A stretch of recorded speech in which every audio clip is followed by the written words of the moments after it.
यम गीता। श्री मैत्रेय जी बोले, हे गुरु, मैंने जो कुछ पूछा था वह सब आपने यथावत वर्णन किया। अब मैं एक बात और सुनना चाहता हूं, वह आप मुझसे कहिए। हे महामुनि, सातों द्वीप, सातों पाताल और सातों लोक, ये सभी स्थान जो इस ब्रह्मांड के अंतर्गत हैं, स्थूल, सूक्ष्म, सूक्ष्मतर, सूक्ष्मति सूक्ष्म तथा स्थूल और स्थूलतर जीवों से भरे हुए हैं। हे मुनि सत्तम, एक अंगुल का 8वां भाग भी कोई ऐसा स्थान नहीं है जहां कर्म बंधन से बंधे हुए जीव ना रहते हों। किंतु हे भगवान, आयु के समाप्त होने पर ये सभी यमराज के वशीभूत हो जाते हैं और उन्हीं के आदेशानुसार नरक आदि नाना प्रकार की यातनाएं भोगते हैं। तदनंतर पाप भोग के समाप्त होने पर वे देवादि योनियों में घूमते रहते हैं। सकल शास्त्रों का ऐसा ही मत है। अतः आप मुझे वह कर्म बताइए जिसे करने से मनुष्य यमराज के वशीभूत नहीं होता। मैं आपसे यही सुनना चाहता हूं। श्री पराशर जी बोले, हे मुनि, यही प्रश्न महात्मा नकुल ने पितामह भीष्म से पूछा था। उसके उत्तर में उन्होंने जो कुछ कहा था वह सुनो।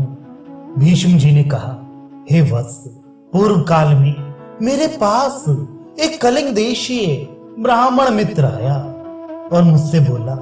मेरे पूछने पर एक जाति स्मर मुनि ने बतलाया था कि ये सब बातें अमुक अमुक प्रकार ही होंगी।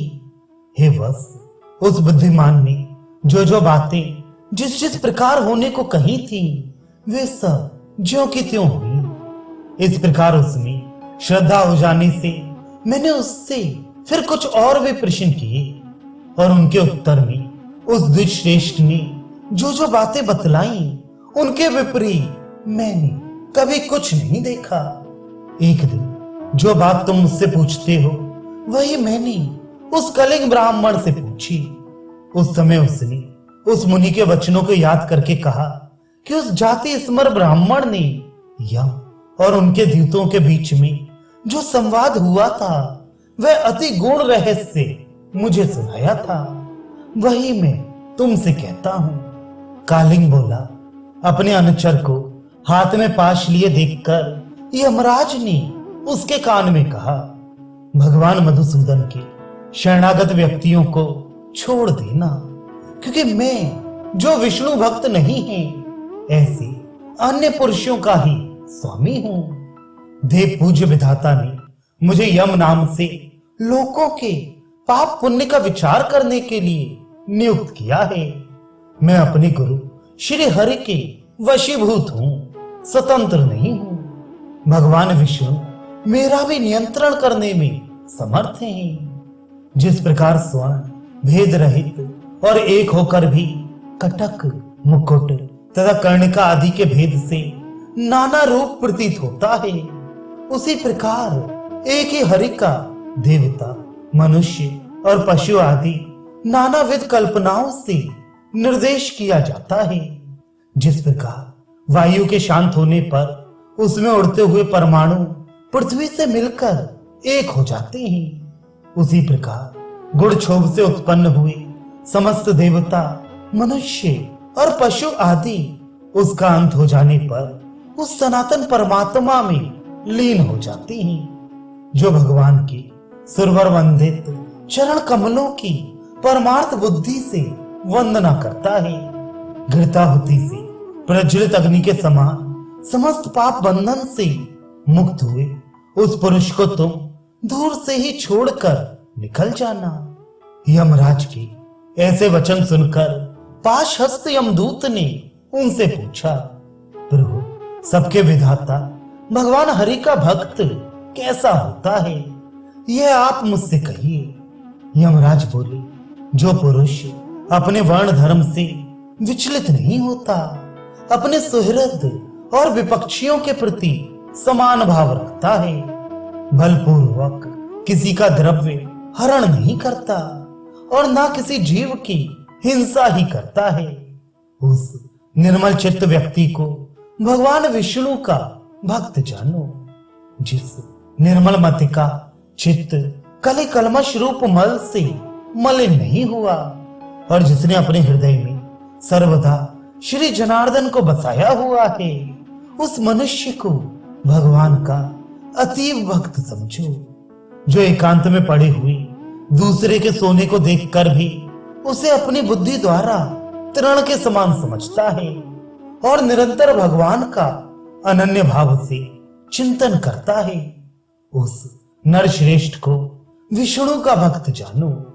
कहा तो इस स्फटिकगिरी शिला के समान अति निर्मल भगवान विष्णु और कहा मनुष्यों के चित्त में रहने वाले राग द्वेष आदि दोष, इन दोनों का संयोग किसी प्रकार नहीं हो सकता।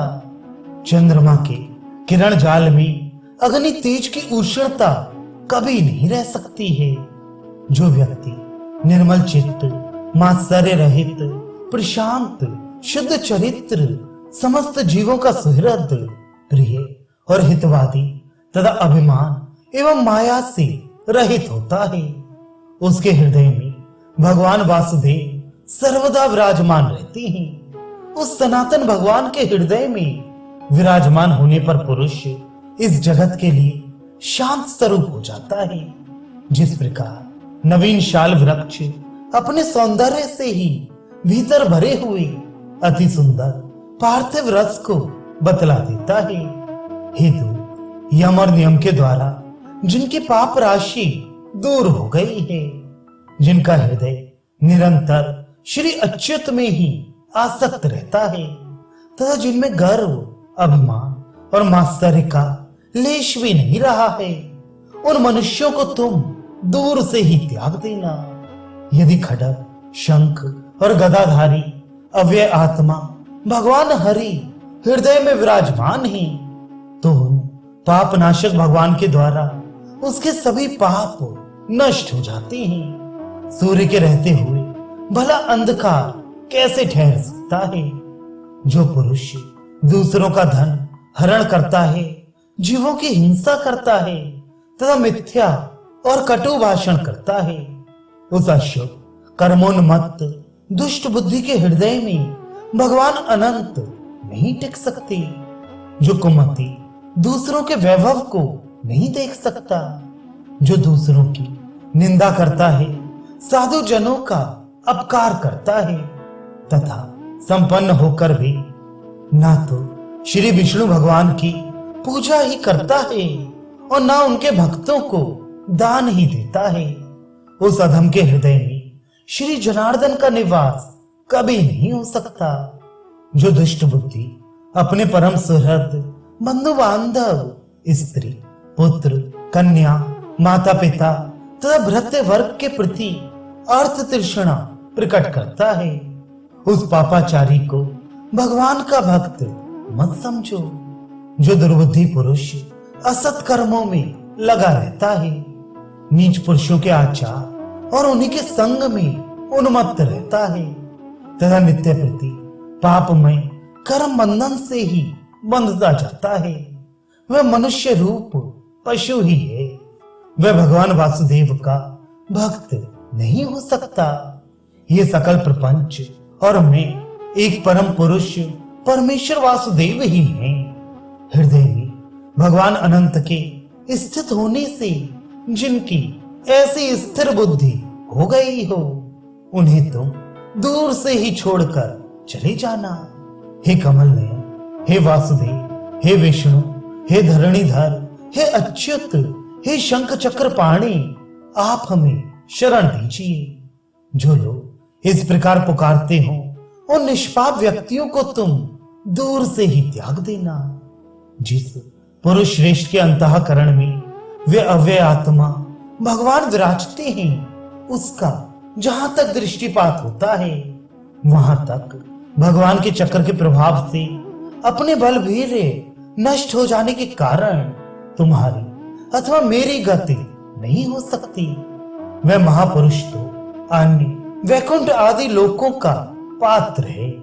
कालिंग बोला, हे गुरुवर, अपने दूत को शिक्षा देने के लिए सूर्यपुत्र धर्मराज ने उससे इस प्रकार कहा, मुझसे यह प्रसंग उस जाते स्मर मुनि ने कहा था और मैंने ये संपूर्ण कथा तुमको सुना दी है। श्री भीष्म जी बोले, हे नकुल, पूर्व काल में कलिंग देश से आई हुई उस महात्मा ब्राह्मण ने प्रसन्न होकर मुझे ये सब विषय सुनाया था। हे वत्स, वही संपूर्ण वृतांत जिस प्रकार की इस संसार सागर में एक विष्णु भगवान को छोड़कर जीव का और कोई भी रक्षक नहीं है, मैंने ज्यों का त्यों तुम्हें सुना दिया। जिसका हृदय निरंतर भगवत परायण रहता है, उसका यम, यमदूत, यमपाश, यमदंड अथवा यम यातना कुछ भी नहीं बिगाड़ सकती। श्री पराशर जी बोले, हे मुनि, तुम्हारे प्रश्न के अनुसार जो कुछ यम ने कहा था वैसा मैंने तुम्हें भली प्रकार सुना दिया।